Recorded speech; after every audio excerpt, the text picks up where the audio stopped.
దోస్తులు, మీరందరు మంచిగున్నారా? మీరందరు మంచిగా ఉండాలని ఆ దేవుని నేను మనస్ఫూర్తిగా కొన్నాను.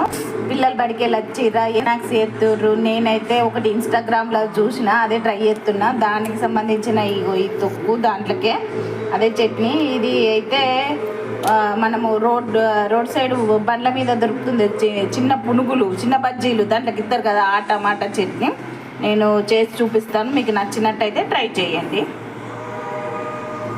నేను ఒక 3 టమాటాలు తీసుకున్నాను. రుచికి సరిపడా మిరపకాయలు నేను ఇట్లా సగానికి కట్ చేసి పెట్టిన, కొత్తిమీరాకు, కళ్యామాకు, ఎల్లిగడ్డలు గిన్నె పెట్టిన.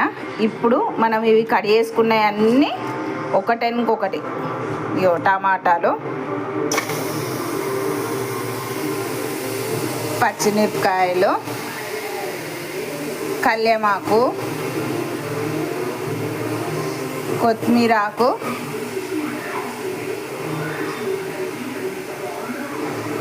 ఎల్లిగడ్డలు, ఇవన్నీ కొద్దిగంత ఉప్పు,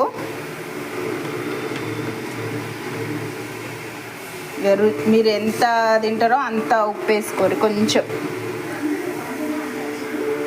వేసి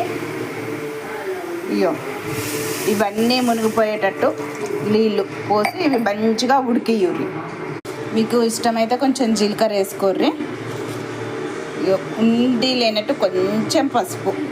ఇవి మంచిగా నీళ్ళంతా మగ్గిపోయి టమాటా అంతా ఉడికేదాకా మగ్గియండి మీడియం మంట మీద. అంతగా మంచిగా ఉడిపోయినాయి, మనము పోసిన నీళ్ళన్నీ ఇంకిపోయినాయి, మంచిగా ఉడికినాయి కదా. ఇది చల్లారినాక రుబ్బుకుంటే మన రోడ్ సైడ్ బండి టమాటా చట్నీ రెడీ అయిపోతుంది. బాగా చల్లారిపోయినాయి, మనం మిక్సీలో వేసి రుబ్బేసుకుందాం. రుబ్బేసిన తర్వాత ఇలా ఉంది.